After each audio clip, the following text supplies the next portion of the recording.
Howdy, RC World. Welcome to the RC Air Experience, episode 20. Big milestone for us. I think the number is like 98% of podcasts, new podcasts, don't make it past episode 20 or to episode 20. So very, very happy to be here. Jonathan with the lighter side of RC. We've got Devin McGrath here as our special honored guest today. And we've got Anthony from FPV Builds as well. Devin, thank you so much for joining us today. Thank you for having me, and congratulations on making it to 20. Yeah, thank you. We're growing too. So last time, John and I have both been busy over the summer. We had shows, and it was just a little nutty there. So that's why we haven't done an episode. It's been about a month, maybe a little bit more than a month. We'll talk about a little bit of that during the episode. But we're growing. We're almost at 1,000 subs. Thanks to everybody. And we're getting more watch hours, more people are tuning in. So I appreciate everybody watching. Feedback's been pretty positive. Very cool. Yeah. So thank you. So Devin, tell us about you, who you are. Don't be bashful. We want to know all the details, juicy or not. Juicy or not. All right. We'll start with not juicy. So my name's Devin McGrath. I live in Rochester, New York currently. I've been flying RC for, as long as I can remember. Got into it with my father, who flew for many years before I was born. And started flying probably around 10 years old. And by the time I was 15, 16 years old, I had started getting interested in competing. I had seen the ETOC, which is the Electric Tournament of Champions. So indoor freestyle aerobatics type stuff with flat foamies. I had seen that when I was like 15, 16 years old, and really, really caught my attention. And the following year, I was actually competing in indoor RC competitions just like that. So went from 2004 watching the ETOC on the RC Universe coverage back in the day, back when RCU was still around, to in 2006 actually competing in the ETOC myself. So went from a bystander to active into the thing that I was interested in within 2 years. So that was pretty fun. But since then I'm 36 now. Okay. So 36. Yeah, got a few years. Yeah, I got a few years in me now. So I've done everything from indoor competitions to outdoor freestyle competitions. I've been on multiple different U.S. teams for aerobatics.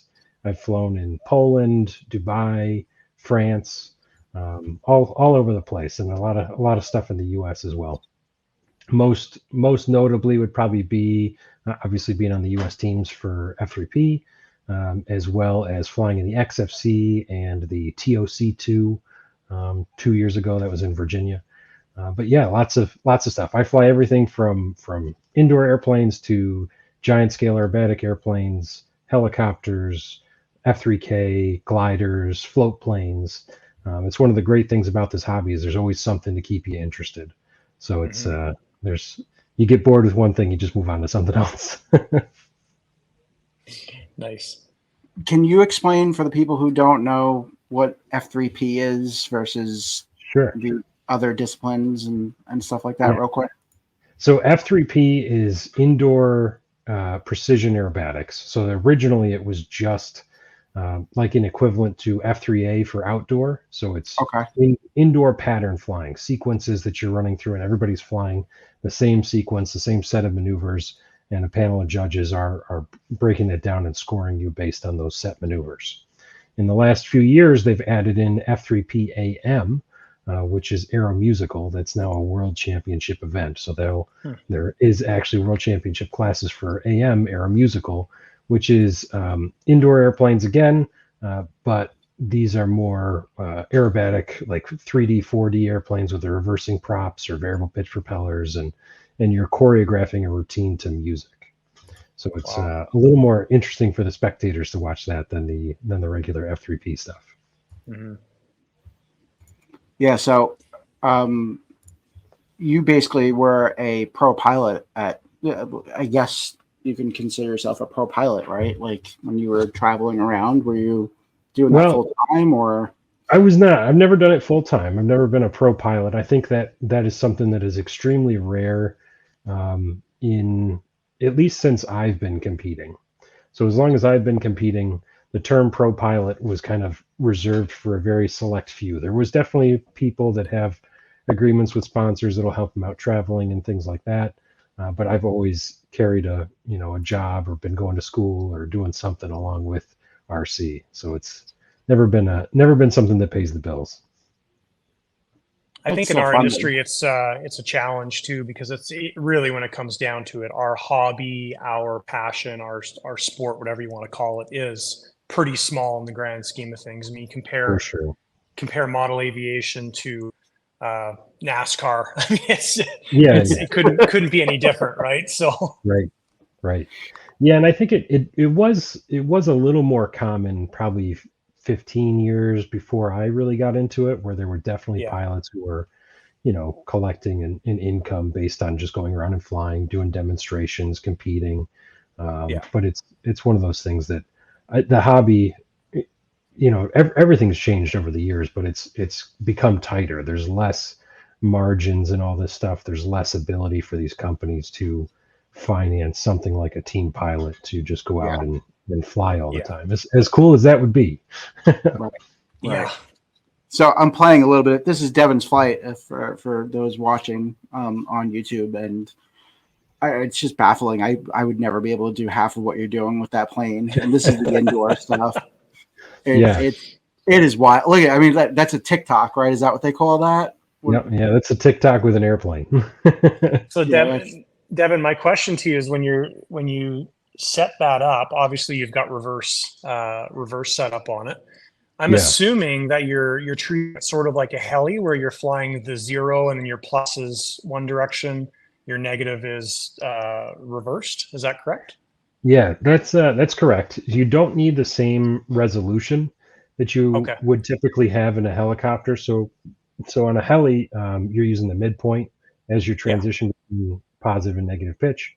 On this, and this is a variable pitch system on this particular model, I'm using about the 1/3 marker. So below 1/3 on the stick is negative, and above that top 2/3 is now your positive. Positive pitch. And then there's modes you're switching in and out of. So you're coming in and out of that mode whenever you don't need it. But either way, you kind of want to be able to flow in and out of maneuvers.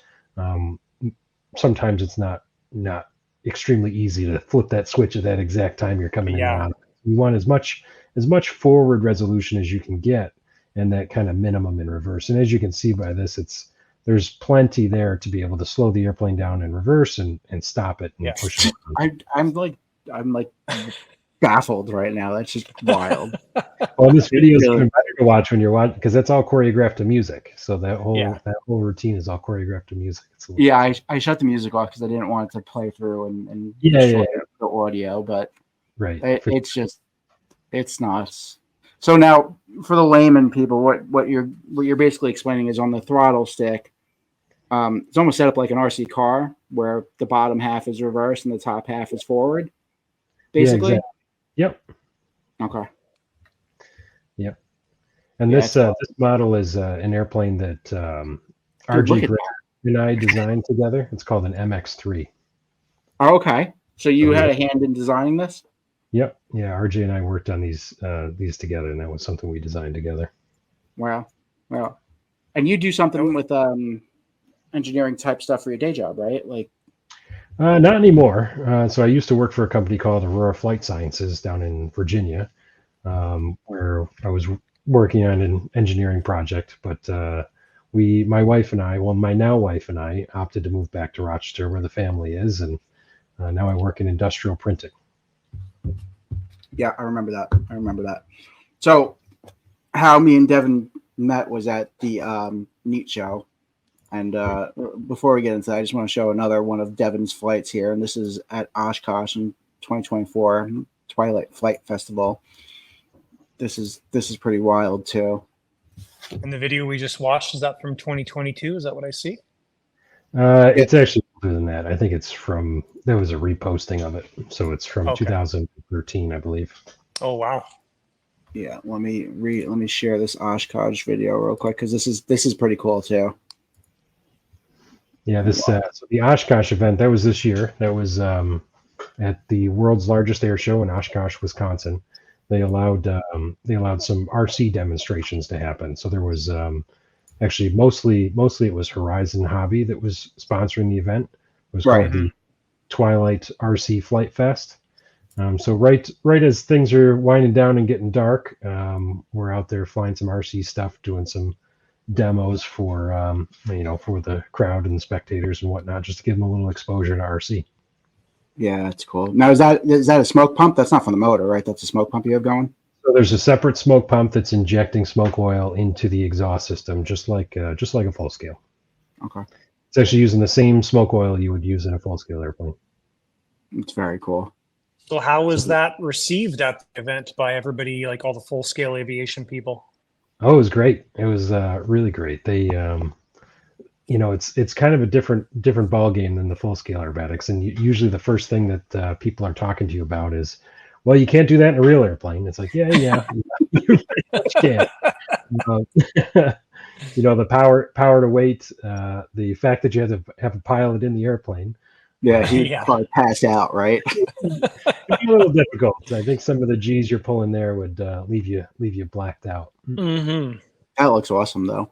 What lights? I mean, those lights are like sky candy lights right there. Those things are super bright. I mean, super bright. They're the Nightfire RC lighting system. So they offer them in all different sizes, from like your 48 to 60-inch class airplanes, all the way up to this, which is 104-inch extra.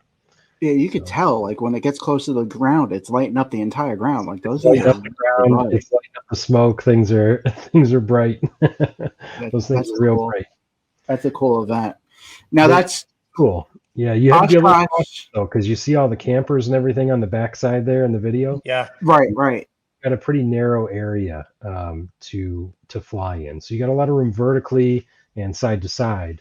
But the number one thing with something like this is safety. So you're coming out there. These guys don't know what they're looking at so much. You're just trying to expose them to a little bit of RC, put on a reasonable show, and keep everything safe and happy.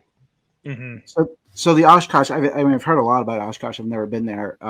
It's mostly just full scale stuff, right? It's all full scale. It's the world's largest air show. I mean, it is incredible. Huge gathering of people. Anything you want to see is there. You could be there for the entire length of the show and still not see everything. Wow. It's a pretty cool event. Yeah, and to be able to go and be a part of the event in some way, flying RC demos was really cool. Yeah, that's awesome.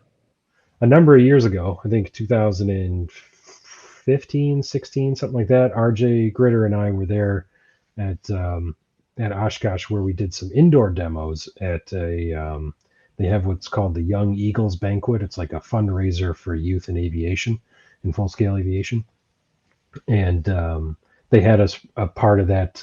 They had kind of a show thing going on indoors and had us flying out over the audience and over the banquet. It was kind of a neat thing. So, but RJ now flies full scale aerobatics and was actually flying his full scale decathlon at Oshkosh this year. Wow. Yeah, I don't know how you do it, because we'll go back into real quick how I met Devin. So we went to the NEAT show up in Downsville, New York, and that's an electric airplane show. And my booth, the FPV Builds RC booth, was directly across the way from Devin, and he saved my life, because so they told me, like, beforehand, people were like, hey, there's no cell service, like, at all, because it's in the bottom of a valley, right? So I was like, all right. So I have a jetpack that does satellite internet, right? It does both. It does MiFi, like Wi-Fi, cellular, but it also does satellite. And when I've used this thing, like, on road trips with the kids, driving through the mountains upstate and everything, and the kids are watching their iPads, and most people don't have internet, like, it's always done me good. Yeah. I swear to you, we had no signal, no nothing, nothing at all.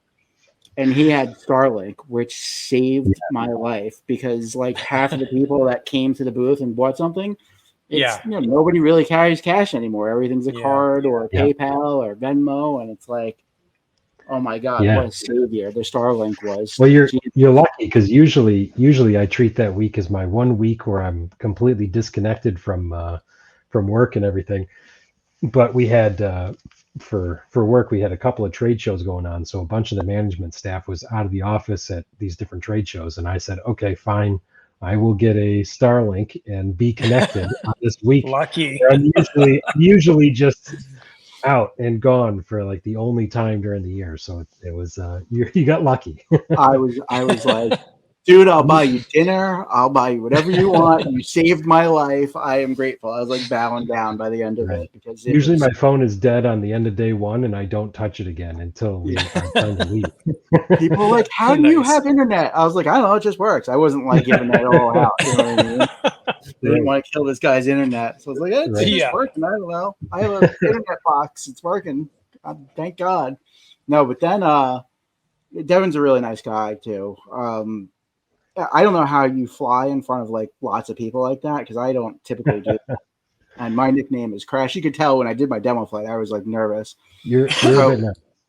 Yeah, I was definitely nervous. So he offered to be a line of sight for me because I was flying FP. I did a demo flight FPV in front of everybody with one of my cabin planes, and I was so nervous. I was like, "You're good, buddy. You're good. You're good." I'm like, all right, it's all good. Nothing to worry about. Just out here having fun. I swear I was gonna crash. That's I was so nervous about it. But, I'll tell you what. I'd still get a little nervous during competitions because competitions you've put so much prep and so much effort into getting ready for these things and so much time and investment, whether it's financial or time. You've invested so much into this performance, and you really just want to do your best. So you get nervous and then you don't do your best. So, but yeah, those sorts of things out flying in front of people it's so common at this point. It doesn't matter so much. Yeah, that was like my first time doing that in front of a crowd, and then somebody talking over the speaker saying, "This is Anthony. He's flying this," and it's like, yeah, Anthony's gonna crash in front of everybody. Right. So the best piece of advice I can give you is dial it back by 10%. You're putting on show for people. You're doing whatever you got to do, whether it's aerobatics or FPV stuff or anything. You want to be safe first of all, and most of the people watching you, other than your buddies who are also flying the same sort of stuff, don't have as good of a perception on whether or not this aerobatic maneuver you're doing 6 inches off the ground or 1.5 feet off the ground. It doesn't make that much of a difference. So be safe. Dial it back 10%. Off of whatever your maximum, level is, and you'll just be a lot more successful. You won't have those crashes. You won't have issues because you're on top of it. That's good advice. And you definitely coming from somebody who's done a lot of it. Yeah, this is awesome stuff. So let me ask you a question. Sure. Let me minimize that and get this back to normal here. There we go. So aircraft wise, obviously you're into the 3D kind of stuff, the F3P and the F3A kind of stuff, but let's say you're just going to go out to the field for a day. Is that typically what you fly, or do you fly other planes, jets, turbines, like all sorts of stuff? Yeah, I don't have any turbines, mostly because it's just how many airplanes do you want to tie up 10 grand in? Right. And if you're competing with giant scale aerobatic airplanes, then you got a couple of those. There's no need to add in a couple of jets to go with it. But yeah, no, I fly everything. I fly like I was saying before, F3K, discus launch gliders, helicopters, regular gliders, like the EDFs, that sort of thing. There's just you give me an airplane, I'll fly it. There's always something fun to do with pretty much any airplane. Is that's your go-to though? Is the F3P stuff? Yeah, the giant scale aerobatic airplanes, extreme flight stuff. I've got a lot of extreme flight airplanes, 125-inch laser, 104-inch extra, a number of the 67 or 60 to 78-inch airframes. They've got some fun stuff like the Bushmaster, which I don't know if you guys have seen before. That's one of my airplanes airplanes because it's you can do pretty much anything with it. We've always enjoyed doing float flying, which you can throw floats on the Bushmaster and go out and have a blast, or you can just shoot touch and goes with it, and or you can fly 3D aerobatics with it. It's nice. a versatile airplane, and one of the most fun parts about it is people don't expect it to do what it's doing. Right. You go slam a slow roll across the field with this high wing airplane, and they're like, "How did you? What's going on?" Like, oh yeah, it's way more fun to do it with this. You can do it with the extra or the laser or whatever, but the Bushmaster, where the roll rate's changing and fighting you all the way through, and there's all this coupling and things, but you just lay it down and make a nice slow roll across the field. It's a lot of fun. Yeah, I get that. I remember doing my demo flight. I believe I was asking you. I'm like, am I knife edging it? I can't tell. I'm in the goggles. Is it doing it? What does it look like? Is it happening? I don't know. Well, it was happening. He just wasn't where he thought he was. He was like, yeah. Where is it? Oh my god! I couldn't imagine trying to do an aerobatic flight sequence with FPV. That's too much. Yeah, that's a little wild. They had at one of the indoor events years and years ago, they had like a full-scale control setup with an FPV goggle set, so you could fly and take off. You had the rudder pedals and everything. Yep. We were flying around the indoor venue like you were in the airplane. It was kind of neat, but you could, at that time it was kind of pre most of the FPV stuff, so it was a little interesting because they put all of us aerobatic pilots in there and said, "Okay, here, go give this a shot." Go have fun. It was funny to watch for sure. There's a couple of guys on YouTube now who are taking some of the stuff from the simulators, like the racing car simulators and the DCS simulators, which is like a whole nother world now. People are building these crazy simulators in their basement now. Oh yeah. And they have the chairs. It's like, John, you got to look this up because it's nuts. You go on YouTube and you're punching like DCS home simulator, and there's guys who have like full blown screens in front of them, jet cockpits with all the gauges, a chair. But the chairs move now, so now people are taking that and they're building these FPV setups and taking the signal from the gyro from the plane and stuff. And when you're rolling, the chair is rolling too, so you're moving like you're in a real plane. It's getting cool. It's getting nutty. Yeah, it's a lot to bring to the field. Some of the guys, I think they're from Greece. On the weekend, they sent me. He was sending me a video and picture. They've got a little high wing foamy trainer, and they're just working on their chair setup. So, I mean, this has been done before, but I thought it was pretty cool because it was very refined, where they've got full control with like a stick and throttle and everything. And their plan is so they're doing all the testing right now. Next year at Jet Power, they're going to be flying a turbine aircraft at Jet Power with that setup. Nice. So pretty cool stuff. FPV or not FPV? Not FPV, no. Yeah. But pretty neat. I think it's just another dimension of the hobby, right? So I don't know if it'd be harder or easier not with FPV. Yeah. I don't know. Like the thumbs are used to back and forth and all the orientation changes, but actually I'm sitting in the cockpit. I know, trying to do a stick thing, but now I'm coming right at myself. I've even tried. So I'm a thumb flyer. I've even tried switching my hands to being pinch, and I can't even fly if I just do that. So I couldn't imagine. I do trying both. FPV or whatever. So you've done both, or you do both. I do both. If I'm flying precision, so if I'm flying F3P, one of those set schedules with very controlled movements and whatnot, then I'm flying kind of like a hybrid pinch where the pointer fingers are on the front of the stick, and then thumbs are on top. It just steadies things out a little bit more. Yeah, but I can't move the fingers quick enough to keep up with the 3D stuff. As much. So I just fly thumbs for most everything else. Mm-hmm. Yeah. So I've tried pinching too, and I find that, like you were saying, range, like getting to all points of the stick. Like you can run into a problem hitting certain corners of the stick. Right.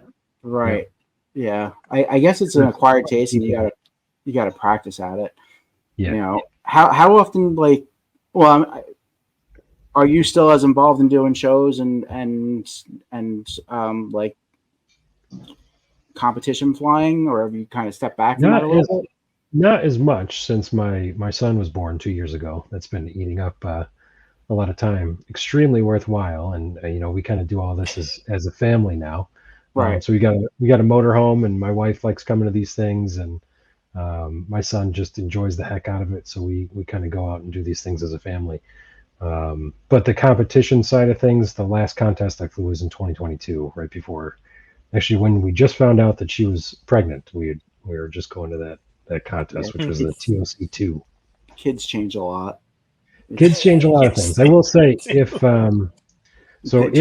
they put together another team trials in the U.S. for F3P for the next indoor cycle, I am going to do it, because every time I've gone to a World Championships, it's been for precision, and what I find the most interest in is the air musical, and I think I've been the most successful against the European pilots and everybody else in the air musical side. So I would really like to focus on just that, instead of trying to do both, which is what most people do. Because I think dedicating my efforts into one segment, I'll be more successful. So what is that?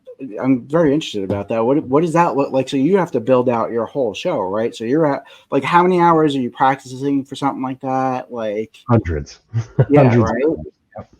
Probably, I would assume it gets to the point where you're just absolutely sick of it, like, because you're hearing the same song over and over and over again.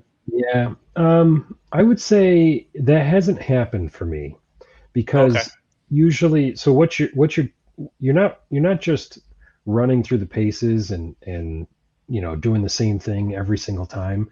You're trying to fine tune everything and hit all these different segments of the routine, and there's constantly areas that you can do better, and you're focused on those areas, and you're trying to improve them, and you're trying to turn it into this, and sometimes you have these aha moments where you're doing something one way, and then you're like, oh no, we should just change that and do it this way. And so it's a developing thing, and by the time you deliver it at a contest, it's a hopefully polished and consistent thing, but leading up to that, you're experimenting, you're trying different things, you're seeing what, once again, like we were talking about before, that 90% rule. What can you deliver in that 90% of your skill set, consistent every single time?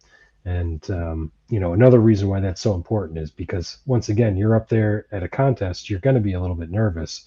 You don't want to be flying at 100% of your skill. You want to be backing that off a little bit and making sure that I can nail this every single time and not have something go wrong.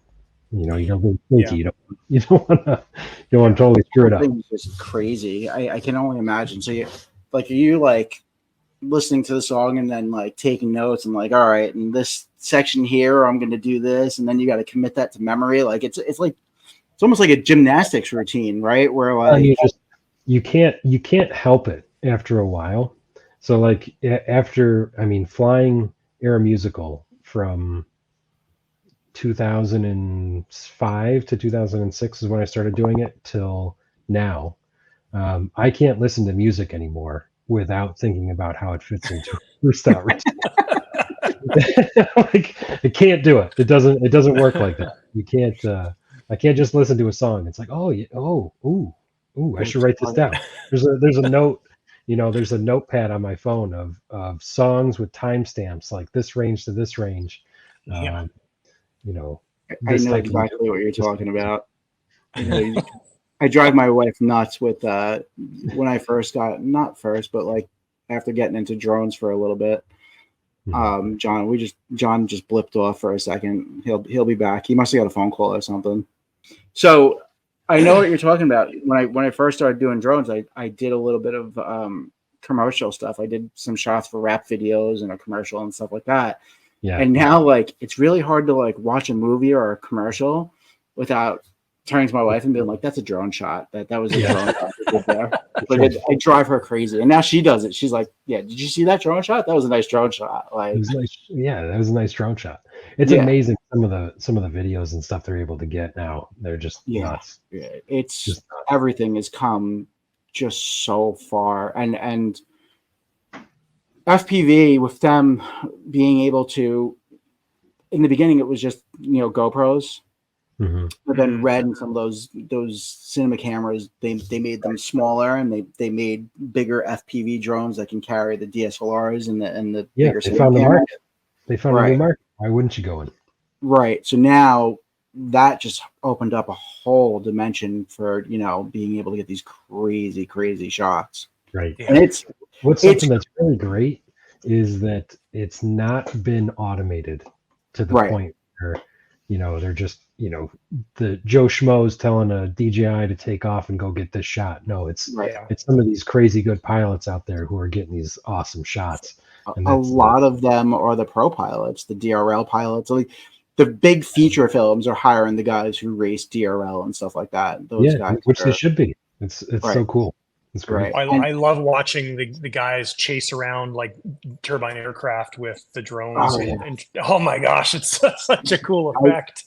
I like doing it with some of the foamy planes. Like, my friends are flying, I'll throw a quad up in the air and I chase them. I get some really cool shots. I can fly underneath them, and it's a lot of fun. It's awesome. Yeah. But it's also like another nerve-wracking thing, because some of those setups with the lenses and stuff they have on them and the cameras, some of these guys are flying, $100,000 FPV drones with all the camera gear and everything on them. It's nutty. Yeah, some of those cameras are big money. So some of those like heavy lift, I actually know a couple of people who did it from one of the groups I originally joined back in like 2016. Some of those guys are flying these massive heavy lift drones, but with like these serious like cinema cameras that are just like studio quality, like crazy. The lenses are like 50 grand on some of these things. Like, it's people are flying IMAX cameras on like some of like it's so crazy, and the responsibility of just having that in the air and you're responsible for it, because a lot of the guys who fly the drones don't own the cameras.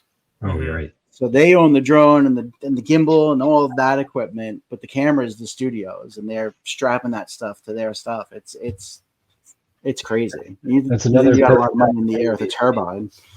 Another perfect opportunity to only fly to 90% of your ability. Oh, absolutely. For sure. Absolutely. 1,000%. So Devin, I have a pressing question for you. Sure. If you could say this one event has been the highlight of my RC career, what would that event thing be? Man, I'm going to put you on the spot with that one. It's tricky. I would say it probably is the Neat Fair. Okay. Because it is, and it's not a competition. It's not anything like that. It's just an opportunity for a bunch of people who have become good friends over the years at this event to get together and hang out and fly RC for a week. Yeah.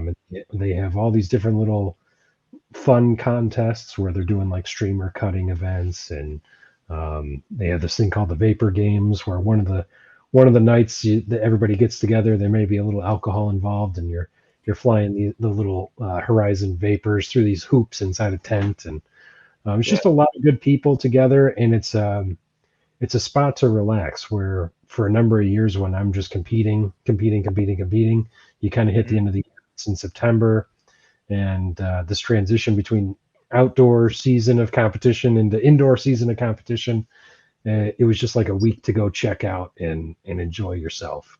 And it's it's changed over the years, but it's still just a really fun event with a lot of good people in a beautiful area. I mean, Anthony, it's super nice down there. Yeah, it is. It's a nice area. It was actually, we had great weather too. Yeah, it was probably one of the nicest sets of weather we had down there ever. Was that you picked a good one to come to? Yeah. Is that event always on the same time period every year? Yeah, and so it's the Northeast Aircraft Technology, or Northeast Electric Aircraft Technology. That's okay. NET. In years ago, it really was cutting edge, electric models. If you wanted to see the latest and greatest electric RC airplane, that's where you would go to see it. Okay. Now, because electrics are so common and everybody's got them, and everybody's got stuff that performs well and flies well on electric, it's kind of changed a little bit. It's still electric only, but there's going to be some people there with some nice custom built models. But then there's a lot of foam. There's a lot of people out there playing around with foam stuff, and then there's some 3D airplanes. There's a good group of us that fly 3D stuff that show up there, and they do section off the top of every hour during the event. They'll shut the flight line down for 15 minutes to let us go fly 3D and not interrupt the circle flying. So by the time you go do your 3D slot, and then you're walking back talking to people, and then it's okay. It's time to grab another battery and go back and fly again. So it's just a week long of lots of flying, lots of good people, and it's nothing out there. And there was a lot of fun. I don't have my cell phone on me, so that's kind of nice. Totally checked out. It was a good event. There's a lot of fun. There was, like he was saying, there's a lot of like fun night flying. People you look up in the sky at night and there's 100 planes in the air and everybody's crashing into each other laughing. It's a great time. It's a good time. Yeah, it was my first time going, which was nice. It's a fun event. And like he said, it's kind of like a community thing where like a lot of the same people. It's been going on for 25 years now. Yeah. Yeah. So it is. You went to a show too, though, right? Imagine 25 years ago, an electric only event. 25 years ago. Yeah, that's wild. Yeah, right. Everybody with their nickel metal hydrides and NiCad batteries, brushed motors, and Yeah. That brings up a good question. What do you prefer, Devin? I know you fly both gas and electric. What do you like better? So anything. So I kind of have a ruthless approach to this. I fly electric in anything under 100 cc's or 120 cc's now since the DA120 came out a number of years ago. But for me, it's I don't bother with the 50 cc class of airframes because you're talking very minimal more investment gets you up to 120 cc airplane. So that means I really don't own anything in that 50 cc size. That 30 cc size airframe and under, everything's electric that I've got. And then everything in that 120 cc engine and up, those are all gas. Okay. So that's my ruthless approach. Don't buy a 50 cc airplane. Save up some more money, get the 100. And underneath that, the 35 cc's, you fly something with like a DLE 35 or a DA 35 airframe, and then you go fly the equivalent electric setup that's really well done. The electric's quite a bit lighter, and just probably just as much, if not more power, depending on how it's done. So the electrics are great, and they're simple. Yeah. I think people have been a lot more successful with the hobby since electrics have become so easy. There's no more fiddling with a glow fuel engine unless you want to, which is totally fine. Right. But I think that was a barrier to entry for a number of years for people, was just learning how to keep the engine running. And electrics have made it, plug it in and go. Yeah. Agreed. That the gyros, right? That's made it. I guess 3X and all that stuff has made it super easy to get into now. You don't have to worry about crashing as much. Yeah, the safe option. You're getting into trouble. Flip the switch. The airplane rights itself and gives you an opportunity to collect yourself and take over control of the airframe again. Yeah, no, there's definitely, and that's. I was going to mention that before. Doing stuff like you did at Oshkosh is also a good, especially full size pilots who might be thinking about getting into RC, and all of a sudden they see your plane, right? Compared to your full scale hobby, jumping into RC to get something is easy. It's good opening people up to that, though. It helps the hobby, right? It helps getting people to see other stuff, and getting out and going out and buying planes and getting into the hobby. I feel like there's I don't know if it's hard to gauge. I get phone calls and emails now that I have a store with people asking about what's a good first time setup. I get a decent amount of that now, so it's hard to gauge. I feel like the hobby is getting a little, like we're in like a popular streak right now where more people are kind of getting into it. Yeah. But so what do you recommend to people if they're asking for a first time airplane? I always try to push something with a glider or a top wing, nothing low wing, like the plane I flew at, the Pilatus, something like a Cub or something like that, or like I said, almost like a glider, something that's got good flight characteristics that, I don't recommend people buy jets or warbirds, EDFs is your first plane, it's not.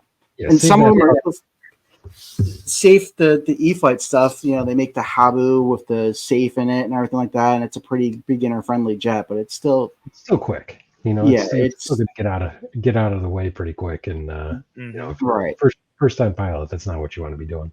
Right. So I set up a relatively cheap kit with 2 planes that are kind of like that Cub style planes that come with a radio, battery, everything for like under $300, and it's got a stabilized receiver in it. So you can go out there and play with it and get you into the hobby. Yeah, and I don't know what new pilots are thoughts are on the simulator, but it's a fantastic tool. Like even for myself, going back to developing these different freestyle routines and stuff, that all starts on the simulator. You're coming up with how to put together a routine and match the music and that sort of thing. It starts on the sim for sure. You're thinking about it in your head, then you sit down on the simulator and you get to play the music back. You can crash as many times as you want, and try different combinations of things. But it's a great tool for people getting started as well. If you can convince yourself to sit down in front of the simulator, you'll become a lot better pilot real quick. And one of the things that I think allowed me to sit there on the simulator for hours and hours and hours as a kid was listening to music. So if you got music going and you're playing on the sim, like there's more of a dynamic there than just flying for the sake of flying on the simulator. Right. It's just different. So you live in a cold environment. Your flight season's short as well because of where you are. So do you, in the winter, is that what you do? You spend some time on the sim? Simulator, and I still go out and fly out in the backyard. I'll grab a foamy or something, go out in the backyard, and then we've got indoor stuff as well. There's a couple of our club's pretty good and tries to facilitate some indoor flying throughout the year. Oh, so nice. It's helpful. Yeah. Now you have like one of those modded sims where like you have a bunch of updates to it for a better feel and everything, or you just go with the regular? No, it's whatever the latest version of Real Flight is, and I stopped using the Real Flight controllers mostly because I wore them out way too quick, and then so I fly the same radio I fly with normally at the field. So it's a Futaba. And they've made that easier now, right? With all the dongles and everything, and you can pretty much. You got a dongle, and then the real cool part is, I don't ever set the airplane up in the simulator anymore. I pretty much have one airplane I fly and one helicopter I fly. And then I just have 2 model memory on the radio with all of the expo and settings in the radio. So that translates to your normal flying a lot better that way, I think. Right. And trying to set it up in the simulator itself. Now, helicopters, we didn't really dive into that. You fly helicopters for competition too, or is that just fun now? Not for competition, for fun. So when years ago, so Kyle, you know who Kyle Stacy is? No, he's a phenomenal 3D helicopter pilot. Well, Kyle grew up on the other side of town from me in Rochester. Oh, cool. And Kyle wanted somebody to fly helicopters with him, so he was always trying to encourage me to fly. I mean, because there's people that fly helicopters, and then there's people that fly helicopters.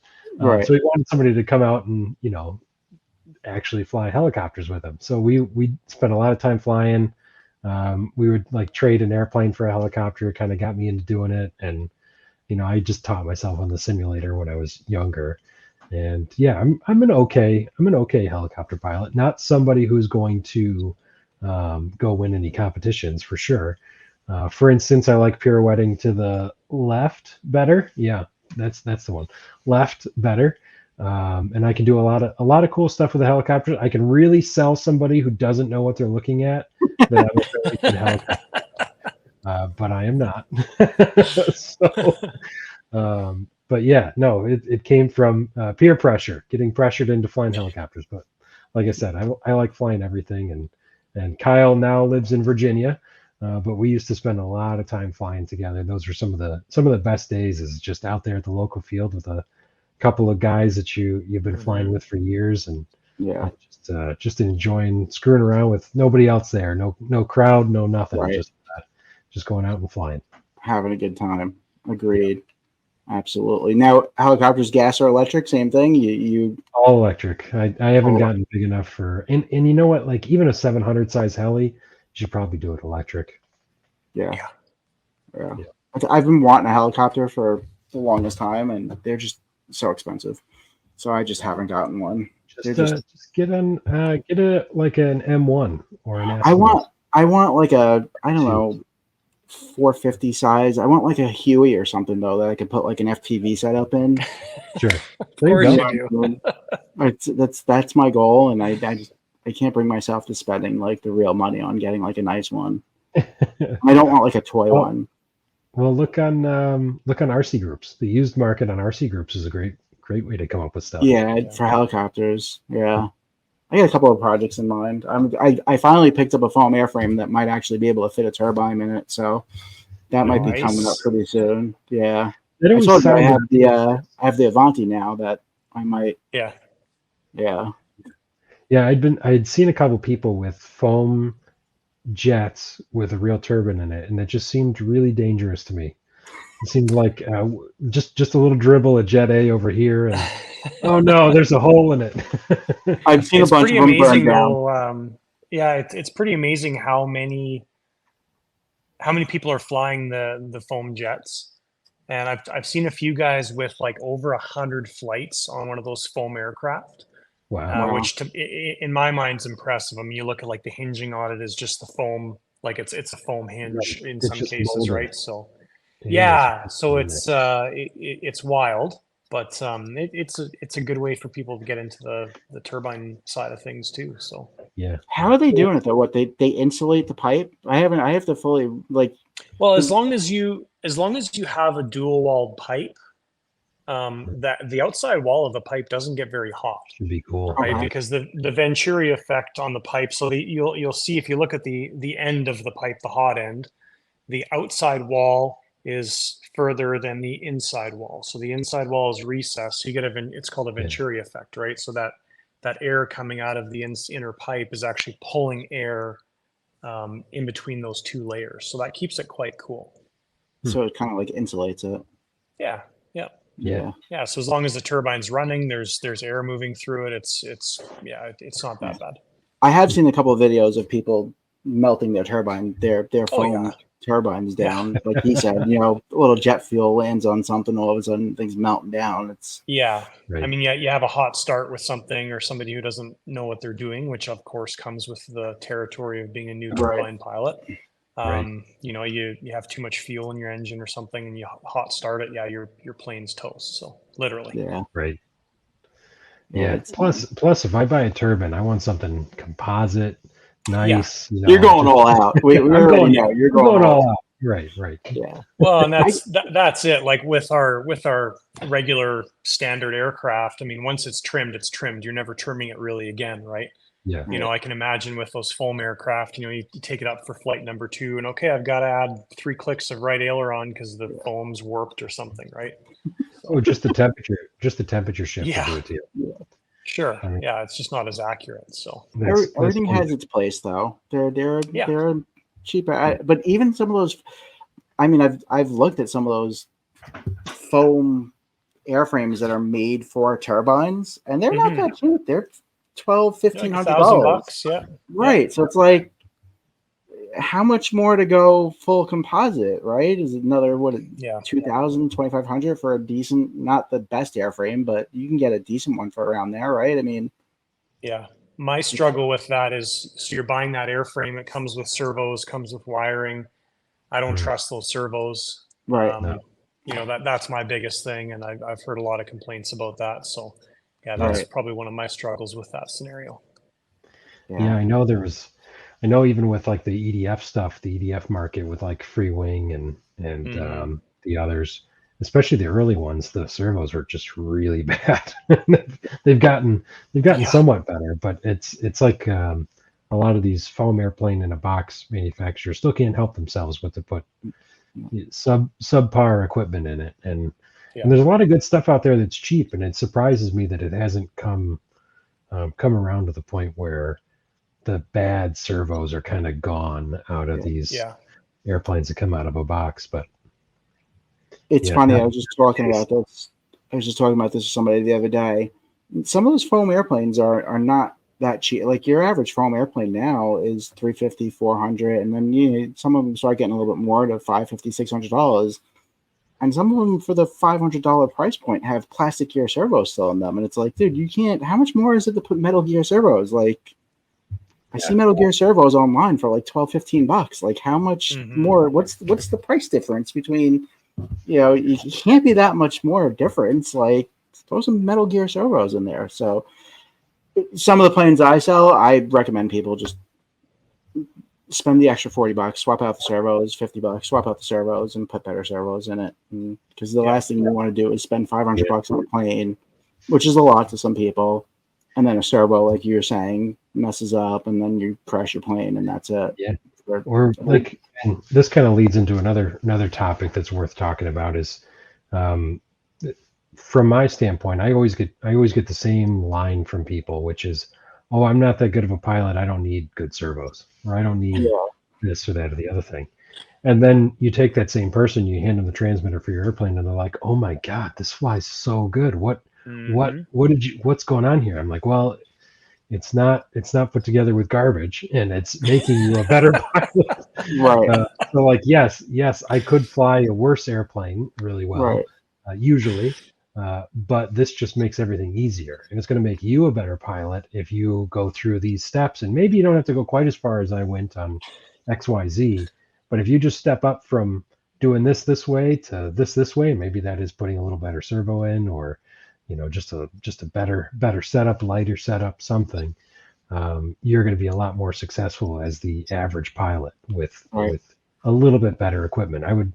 I always advise people to spend a little bit more on the one airplane to get it right, than have yourself multiple airplanes, especially when it comes to aerobatics and stuff. If you're putting crappy servos in aerobatic airplanes, you're just asking for trouble, and you're not going to be as successful as you are if you're putting all these stuff in there. So I see the MKS sticker behind you. That's your servo of choice.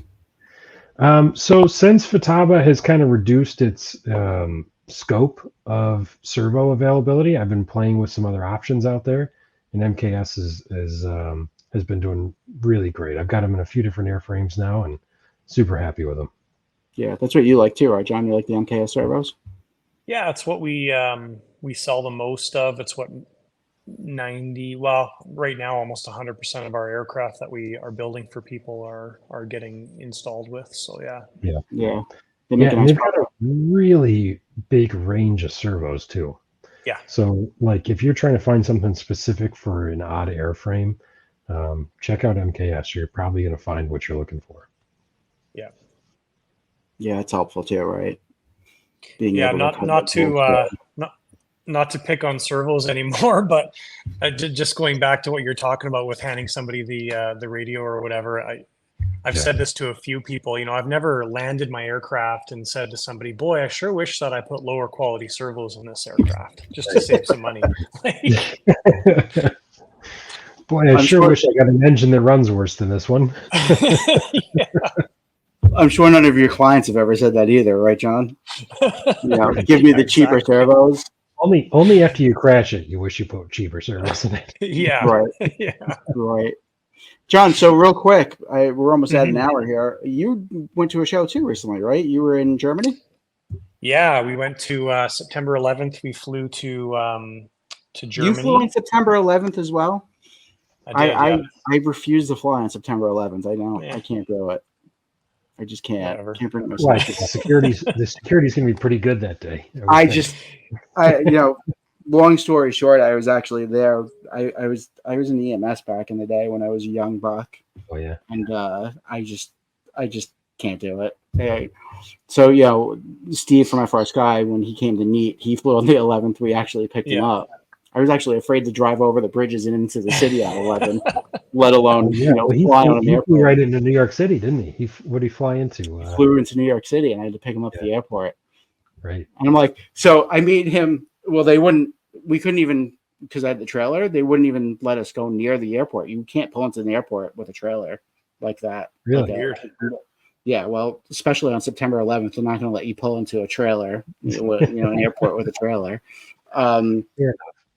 But so I had to have him. He had to take a shuttle bus to a hotel. We picked him up at the hotel from the shuttle bus, and then it was actually drove upstate. when I went to the Calgary Airport YYC.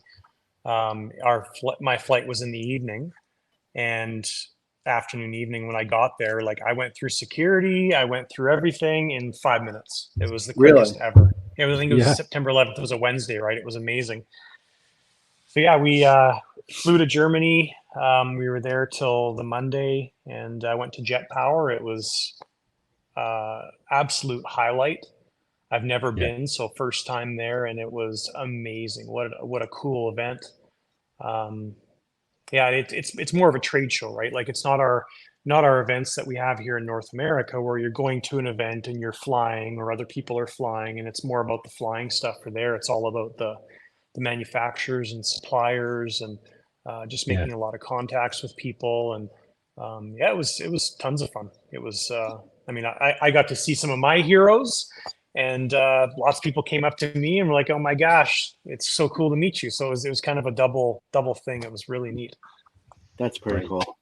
Awesome. That's definitely pretty cool.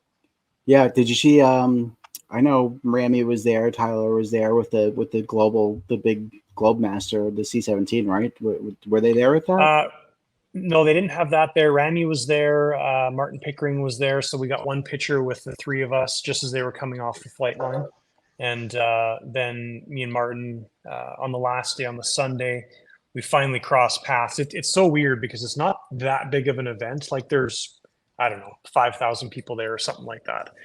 And it's really not that big of an event, but to actually cross paths with somebody, right? Like it took me 3 days to finally find Martin and like pin him down, and we basically stood there in one of the aisles and had a chat for 30 minutes. Nice. And It was just luck that we crossed paths. So did you get to see any cool fly? Anybody fly anything like really out of this world? Or some of the highlights for me were probably the big F-104. So there was, I think, a quarter scale F-104, and then Air World had a third scale there, which is huge. Like it's a ginormous plane with massive. I think they had a JetCat 550 in there. Probably looked too slow. Oh my gosh, it was the right power for that plane. It was unbelievable to watch it fly. On the last day, I think the very last flight or one of the last flights, they got 5 or 6 F-16s up all at the same time. Oh, cool. And they were flying in formation. Like that was amazing to see. Yeah, that's pretty cool. Really, really cool. So that's hard to pull off with RC. That's not an easy feat. It is. You get 2 guys flying in tandem or formation. That's impressive. You get 5 guys flying in a formation type pattern. It's amazing. That had to be pretty cool to say. The easier way to do it with RC is with a bigger airplane and a smaller airplane. Yeah. Then just keep them in perspective. Yeah, for sure. Yeah. And then the CARF F4s were pretty amazing too. They had both of them flying every single flight. So there's quite a few highlights from the show for sure. Did you walk away wanting a new jet or a new plane that you need to add to your fleet? Anything that you saw you were like, I need to have it? Not really. I mean, there was some that I would like to have, but nothing. I'm kind of I hate to say it, I'm almost beyond that now. Like I've been exposed to so many aircraft over the past 4 or 5 years now. Right. Like I would like Carlos's from CM Jets' F5. That's a cool plane. Perry Tech had I think it was called a Nerix or something like that, which is like a 3.2 meter all carbon fiber aircraft, just beautiful. But it'd be nice to have. But if I don't, it's not really that big of a deal. So right. Yeah, and you build so many now that you've seen so many different airframes that you can pretty much decide what you want and don't want. Yeah, I get that. Yeah, I was thinking the other day. It's kind of funny. People ask, what aircraft do you suggest? And it's like, well, just pick one of the ones that I own personally, and there's a reason that I own it personally. Right. Like, All right. so, you know, if I was to buy a scale jet from Skymaster, it would be the F4 right now. So, yeah. Yeah, I have the same question come up. They're like, well, which airplane do you like? Or, what do you recommend? And it's like, anything I've got. Because if it didn't fly good, I already got rid of it. Exactly. That's the best sentence right there. It's already gone. If it doesn't fly good. Why are you selling this? Nah, I just don't like it anymore. Yeah. I don't like it. That's funny. That is funny. Yeah, all right, Devin. I don't have anything that doesn't fly good. So yeah, exactly. You can bank on that. I think we're going to wrap up. I appreciate you coming on. Thanks for having me. Yeah, no, you're more than welcome to come on again in the future. And I'm still trying to figure out, because our 1 year anniversary of the podcast is coming up pretty soon. I'm trying to figure out what to do for it. But John got another phone call. He'll be back on in a second. But no, I appreciate you coming on. It was a good time. Thank you. Yeah, it was a good time.